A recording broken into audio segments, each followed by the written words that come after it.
The Douay-Rheims Bible, the book of Exodus, chapter 23. Thou shalt not receive the voice of a lie, neither shalt thou join thy hand to bear false witness for a wicked person. Thou shalt not follow the multitude to do evil, neither shalt thou yield in judgment to the opinion of the most part to stray from the truth. Neither shalt thou favor a poor man in judgment. If thou meet thy enemy's ox or ass going astray, bring it back to him. If thou see the ass of him that hateth thee lie underneath his burden, thou shalt not pass by, but shalt lift him up with him. Thou shalt not go aside in the poor man's judgment. Thou shalt fly lying. The innocent and just person thou shalt not put to death, because I abhor the wicked. Neither shalt thou take bribes, which even blind the wise, and pervert the words of the just. Thou shalt not molest a stranger, for you know the hearts of strangers, for you also were strangers in the land of Egypt. 6 years thou shalt sow thy ground, and shalt gather the corn thereof. But the 7th year thou shalt let it alone, and suffer it to rest, that the poor of thy people may eat, and whatsoever shall be left, let the beasts of the field eat it. So shalt thou do with thy vineyard and thy oliveyard.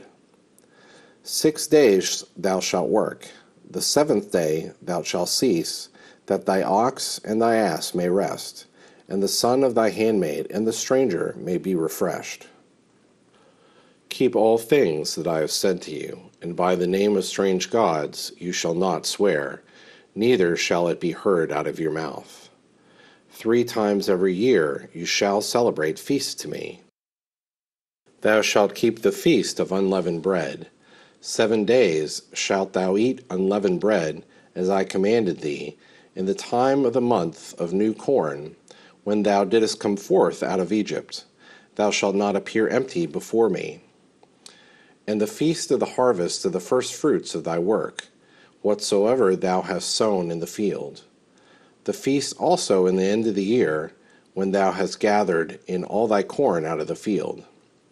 Thrice a year shall all thy males appear before the Lord thy God.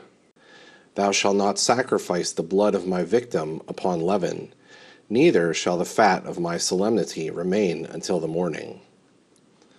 Thou shalt carry the first fruits of the corn of thy ground to the house of the Lord thy God. Thou shalt not boil a kid in the milk of his dam. Behold, I will send my angel, who shall go before thee, and keep thee in thy journey, and bring thee into the place that I have prepared. Take notice of him, and hear his voice, and do not think him one to be contemned, for he will not forgive when thou hast sinned, and my name is in him. But if thou wilt hear his voice, and do all that I speak, I will be an enemy to thy enemies, and will afflict them that afflict thee. And my angel shall go before thee, and shall bring thee in unto the Amorite, and the Hittite, and the Phaxerite, and the Canaanite, and the Hivite, and the Jebusite, whom I will destroy. Thou shalt not adore their gods, nor serve them. Thou shalt not do their works, but shalt destroy them, and break their statues. And you shall serve the Lord your God, that I may bless your bread and your waters, and may take away sickness from the midst of thee. There shall not be one fruitless nor barren in thy land. I will fill the number of thy days. I will send my fear before thee, and will destroy all the people to whom thou shalt come, and will turn the backs of all thy enemies before thee, sending out hornets before that shall drive away the Hivite and the Canaanite and the Hittite before thou come in.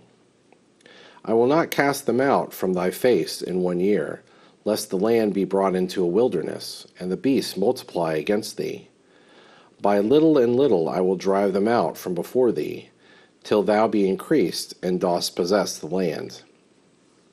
And I will set thy bounds from the Red Sea to the Sea of the Palestines, and from the desert to the river. I will deliver the inhabitants of the land into your hands, and will drive them out from before you. Thou shalt not enter into league with them, nor with their gods. Let them not dwell in thy land, lest perhaps they make thee sin against me, if thou serve their gods, which undoubtedly will be a scandal to thee.